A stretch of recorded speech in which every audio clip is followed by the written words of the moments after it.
Well, I'd like you to join me in giving a special welcome to Dr. Walter Veith as he joins us now and makes his presentation.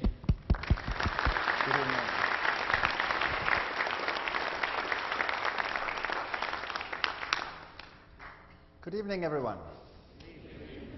We're going to talk about origins tonight, and it's a sensitive issue, and some of you might even battle with what Americans call my accent. Of course, I think it's the other way around. I think you have the accent, and I speak the English, but nevertheless. We're going to talk about origins in 4 parts. In this first section, we're going to talk about rocks. We're going to talk about the age of things. In the second section, which follows just after a short break, we'll be looking at some of the fossils. Now, some people are not as keen on rocks as they are on fossils, but nevertheless, if you stick around for the second session, then we'll have dinosaurs in there and all kinds of interesting fossils. Tomorrow night, or tomorrow, we're going to speak on the evolution of man. We're going to talk about the ice ages. We're going to talk about the woolly mammoths. We're going to talk about all of those things. And then we're going to look at origins. We're going to look at the whole picture of simple questions. Is it possible to believe in our age of an ark? How did all the animals get into the ark? I mean, that's so improbable. Where do all the races of men come from? How do we have this great genetic variability? Those questions we will answer on the next day. And the third session will also deal with aspects of the creation account, some very, very interesting questions we'll try and answer as to why we're here in the first place. I mean, did we ask to be here? Are we an afterthought? Are we part of a program? What's the situation? We'll look at some of that. So I invite you to sit back and fasten your seat belts and enjoy yourself. The God factor, science. Today there is a major conflict between the two. On the one hand, you have creationists who believe in a short chronology and creation, ex nihilo, God spoke and it stood fast. And on the other hand, you have the idea of millions and millions and millions of years of evolutionary processes bringing about the evolution of everything that we have on this planet. And the two ideas are very, very remote from each other. There's a group of people that try and marry the two, that sort of get in between the two. We call them theistic evolutionists. In other words, the Genesis account is basically time periods, long time periods, and God started the process and kept the ball rolling more or less in the right direction, and then through evolutionary processes we have the origin of everything that there is, including man.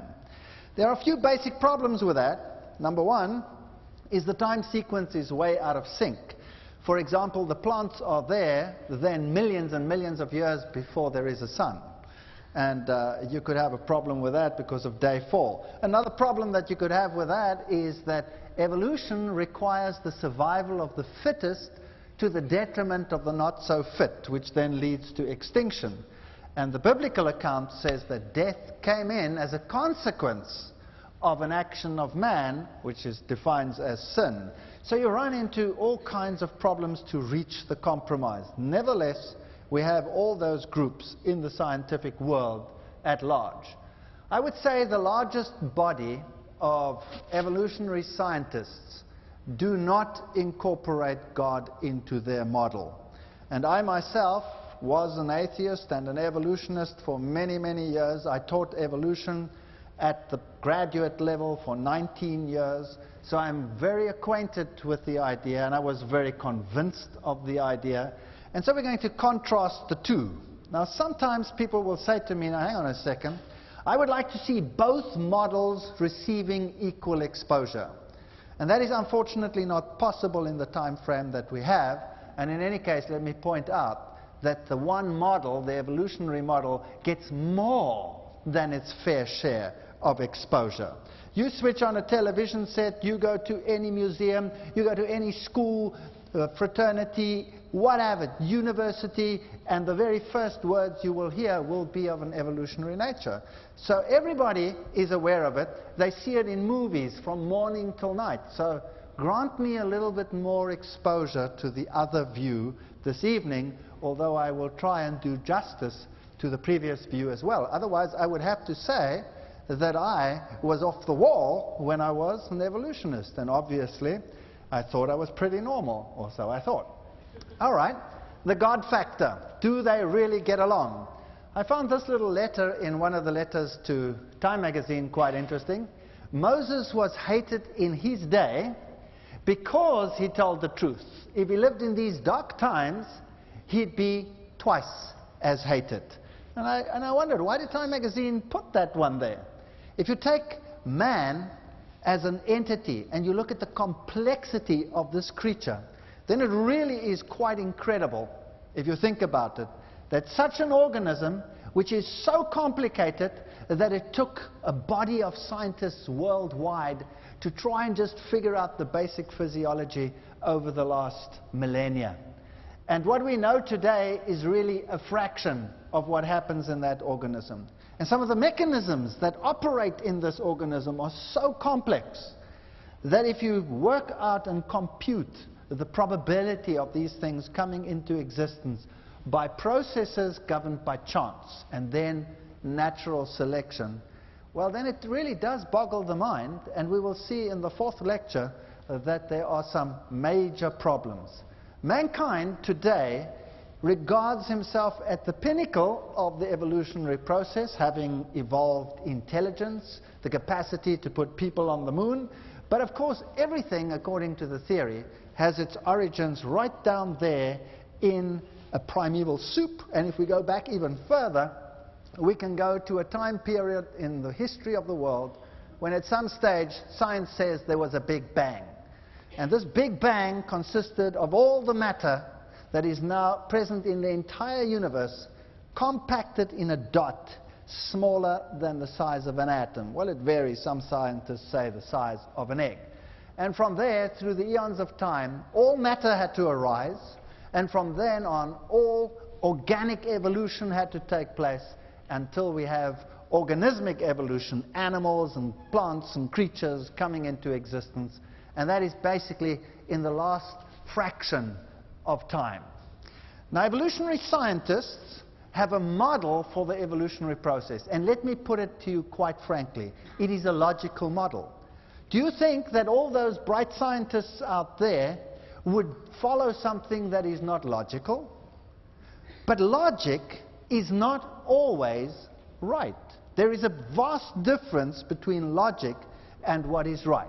Let me give you an example. If I give you a bag of dog skulls, and you had never seen dogs in your life before, never seen them before, and you are taking this bag of dog skulls back to your museum, wherever it is, Venus, Mars, who cares, and off you go, and you are now going to arrange them in the sequence in which they evolved. How would you arrange them? Every dog skull that exists, how would you arrange them? Well, you would sit down and you'd compare skulls, and you'd probably end up with a picture arranging them from small to large. Is that right? You'd put them on the screen and you'd shape them and compare them, and bone features and anatomical features, and eventually you would have them from small to large. Anyway, there's a law in science which is called the law of Carroll, which says everything evolved from small to large, which is very logical because you don't start evolution with an elephant and end with an amoeba, right? You go from an amoeba and you start going larger and larger. So you would arrange it from small to large and put it up in your museum, and everybody would say, well, that's great, that's logical, but would it be right? Well, nope, would be absolutely wrong. Because we know that the dogs of this world have in recent times been bred from wild-type creatures like the wolf. And that what you have is variety in the gene pool from small to large. So what is perfectly logical does not necessarily have to be perfectly right. So let's talk about this geological column. The geological column is the layering of the rocks that you have in the world out there. If you go to a road cut, you can see some of the geological column. If you go to a canyon, you can see more of it. And down here on the left, from the Cambrian, which are the rocks at the bottom, which contain the macrofossils, all the way up, all the way through these various layers until you get up here to the Triassic and the Jurassic. And you all know about the Jurassic because of the movie Jurassic Park, right? So if you have a look to the right, then you will see, wow, the dinosaurs roamed in that time period. And as you go up higher, you come to the tertiary layers, the Cenozoic, and in the top layers, you have the birds and the mammals and man.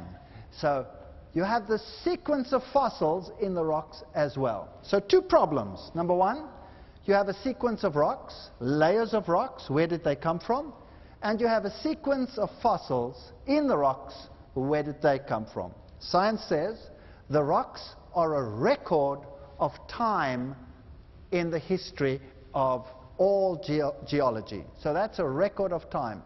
So when the Cambrian was present, that was the surface of the earth. Then later, through periods of sedimentology, you got the next layer and the next layer and the next layer. And in the Triassic, that was the surface of the earth. The top layers had not yet been formed. And then the next layer and the next layer and the next layer. So that is what is determined by science. And of course, each one of those layers also contains fossils. So science says the order and the sequence of the fossils represents the evolution over time. That clear to everyone? That's basically the basis for the entire evolutionary theory. And because mutations are normally harmful and mutations have to take place by chance and the probability of getting good ones is pretty remote, there's a lot of time involved in this whole sequence. So generally speaking, we count anything from 600 million years since the Cambrian to the present for all of this to have happened. That's the theory. Now in the first lecture tonight, we're going to look at this side of the column. And we're not going to look at the fossils at all. But hang around for the second presentation, then we'll talk about some of these fossils. So first the rocks. Evolutionary theory is a theory which sort of takes creationism with a pinch of salt, even ridicule. So you'll find things like this in the science magazines of the world. Creation theory, and of course the idea in this New Scientist presentation over here is that we actually did evolve from ape-like creatures, and that eventually, once we don the glasses and look intelligent, then we look for a higher origin, just to give us some bravado. Or this one also comes from a science magazine, New Scientist. Sorry, but we've just realized that you're an irrational projection of our collective unconscious. So God is marginalized. And then the tables are turned. In this one over here, it says, is science in your life? You know, like a minister would go and say, is the Lord in your life? So scientists come to the minister and say, is science in your life? So basically, there is a sort of measure of truth in it, that there is more than meets the eye in this theory. Let's briefly run into the past. Let's speak about origins. If you look out there and you see all the myriads of stars and all the galaxies, you ask yourself, where did they come from? How did it all start? Science comes up with the Big Bang model. According to this model, at some stage, as I said, right here in the beginning, there was an explosion in this totally compressed area, a black hole with the entire substance of the universe compressed into this pinhead. And this exploded in this huge vacuum, which we call space. There was no matter, there was nothing. There was just a huge burst of energy and a massive explosion, tremendous heat, and then as it expanded, it cooled, and eventually the first particles started forming. First the subparticles, then the first particles, then you started getting the protons, and once you had a proton, you had hydrogen. And then these hydrogen gas clouds in this vacuum would coalesce upon each other and eventually, through gravity, coalesce and again form a star. And in that star, you would have nuclear fusion. So all the atoms and elements that we have in the world today had to be formed then in a star. That had to again explode in a supernova. Boom! Putting all this new matter in the form of dust into the atmosphere, into the space. Out of that had to coalesce new stars and planets. And then eventually you could have the matter that it takes to make life on this earth. Well, the Big Bang Theory is not as simple as people would have us believe. And there are major, major problems with it. We haven't got time to deal with it. I just want to show you an article in the journal Nature, that's the top science journal in the world, which says the Big Bang, not yet dead, but in the decline. It goes on to say there's a crisis in cosmology, and that there are ages of the universe which imply that stars are actually older than the universe should be. So there are major problems with this theory. Well, I'll give you one example. If I have an explosion in a vacuum, do you think it's possible to take the gas that spreads out in a vacuum and make it come together again and form a star? If you pop a balloon, can you gather the gas together again and compress it into a point, yes or no? Have you tried that? Well, you take a bicycle pump and go, what happens? Do you compress? Can you compress it, or does it push out? It gets to a point where you can't push it any further, right? So the pressure outward is always greater than the attraction inward. And so there's a major problem to get it to coalesce. Secondly, if you have an explosion in a vacuum and it goes out linearly, pow! Why is everything in the universe in clusters, superclusters? Why is everything going round and round and round instead of just shooting out from the center linearly into everything? Millions of problems with this theory. Okay, so let us say, for example, give them the credit, let's say it happened, for argument's sake. And here we are. Now, what we have to show our origins is what we can see in the world out there today. If I go and I touch a rock, if I pick up this rock, I can say, well, how did this rock come into existence? What are the circumstances that led to the rising of this rock? How did the fossils come into existence? Those are questions I can actually go hands-on and study in the environment. Now, the Bible says that this world was destroyed by a worldwide flood. Is that correct? Okay, that's what the Bible says. Science says there was no worldwide flood. Life was never destroyed on this planet in totality. They will admit maybe to a local flood. I have a problem with that. What's the point of building an ark and putting all the animals in the ark if there was just a local flood and the animals were surviving out there anyway? Does that make any sense? Not to me. So there are big differences in these two approaches. Science says that the layers in the geological column point to millions and millions and millions of years of evolutionary process. And that when the bottom layers were the surface of the earth, it was much like it was today. And the next layer, much like it was today. And the next layer, much like it was today. So what we have today is a record of what we had in the past. Whereas the Bible says everything was destroyed and must have evidence of a worldwide deluge. Doesn't that make sense? So what can I prove? Can I go back to the creation itself? No. I can only look at what there is now. And if I look at that, then I can only look at what the rocks have to reveal. So let's just run through the biblical chronology of the flood. If you ask anybody, how long was the flood, what's the normal answer you get? 40 days, 40 nights. That's not what the Bible says at all. The Bible says that Noah entered the ark, and for the first 7 days nothing happened. And then for 40 days and 40 nights, it poured. There was a deluge. 40 days and 40 nights. But the waters rose upon the earth for 150 days. That's about 5 months. That's almost half a year that the flood waters rose. Question, where did that water come from? Well, we go back to the Bible. What's the Bible say? Where does it come from? It rained 40 days and 40 nights. That's not enough because it rose 150 days.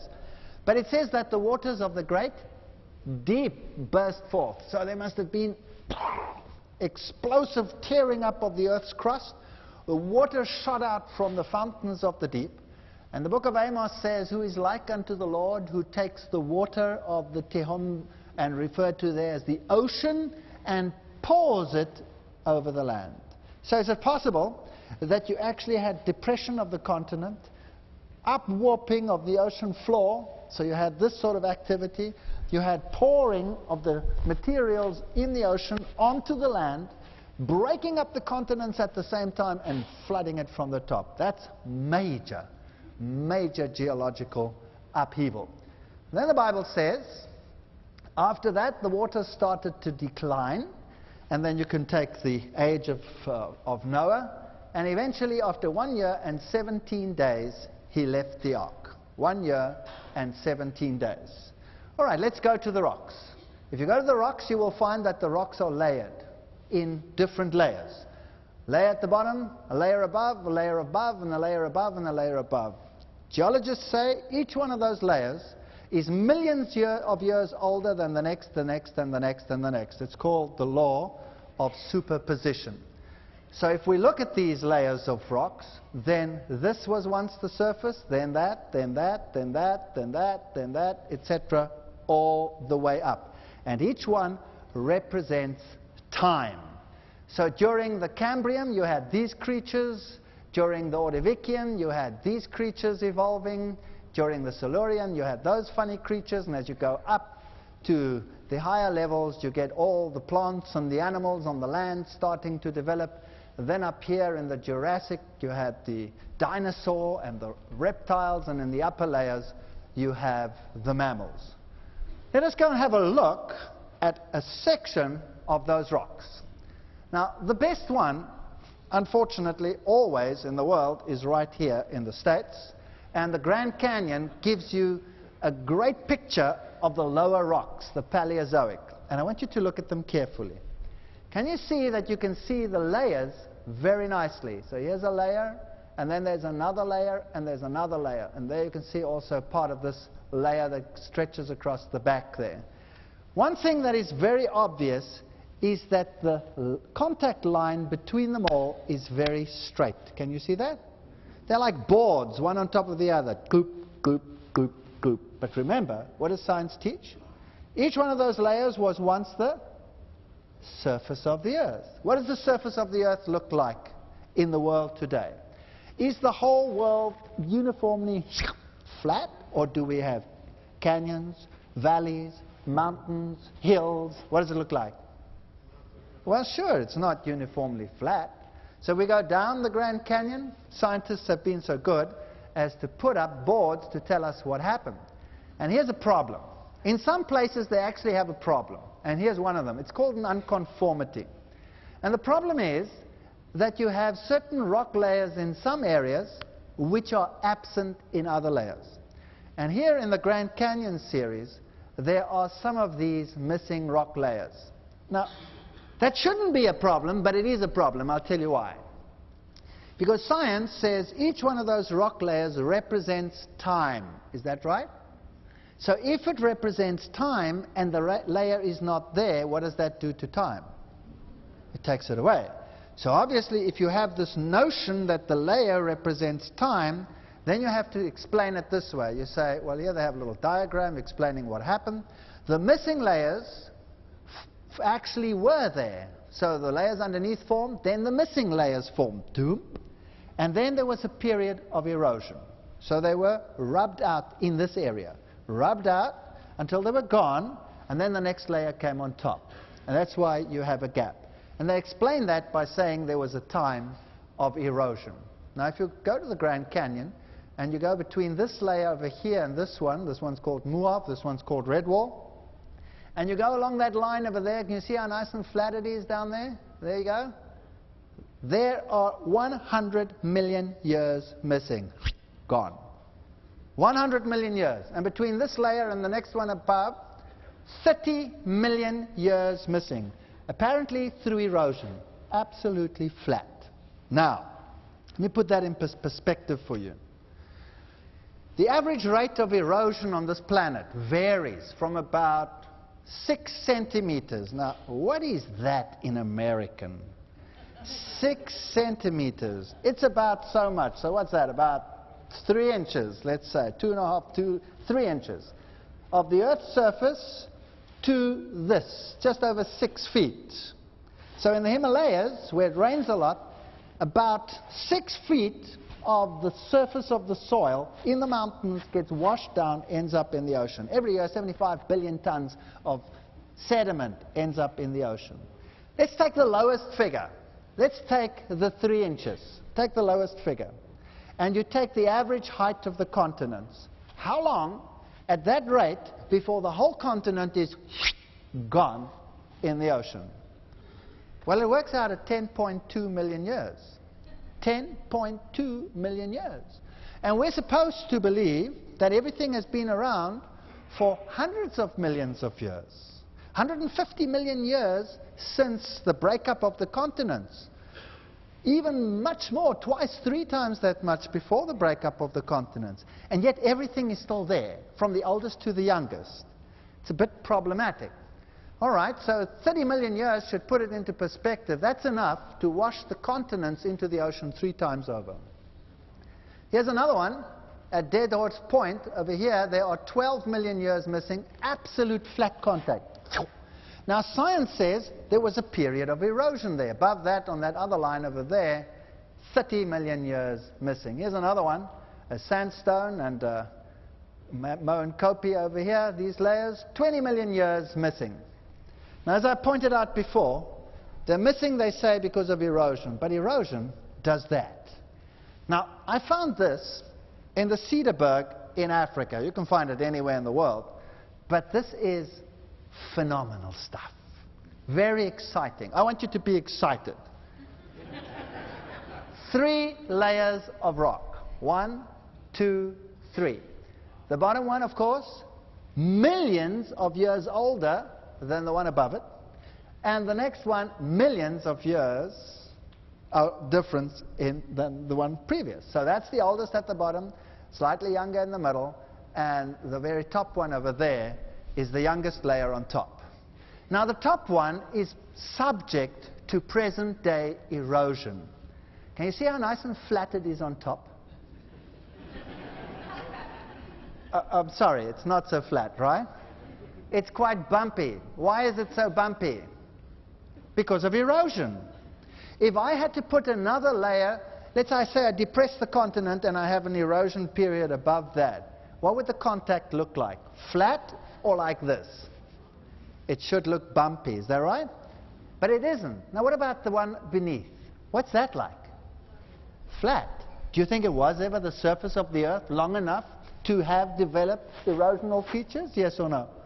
I think it's a problem. I think there's a problem. Maybe there's another model to explain things like this. Well, let's have a look. So we say the layers are flat, like we have them over there. If we had erosion, they should look like that, right or wrong? If I put a layer on top, it should look like that, right or wrong? But it doesn't. It always looks flat. It looks like this. Okay? So you see this yellow layer over there? It's present there, but it's absent over here. Is that right? So let's say that's the Grand Canyon series, and there's a layer missing there, but it's present in another part of the world. So how do I account for it being missing? Easy.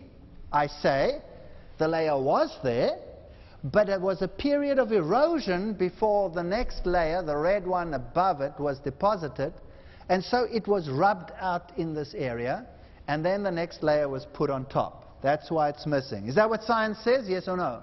You saw it on the board, right? Here's another solution. The layers actually are never what science says. In fact, they form during rapid deposition during the flood. And I have 3 buckets in the front here.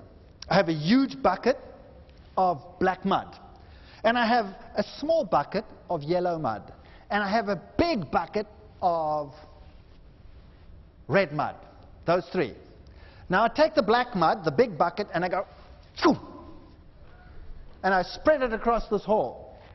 And everywhere there's a layer of mud. Then I take the small bucket and I go, Doo!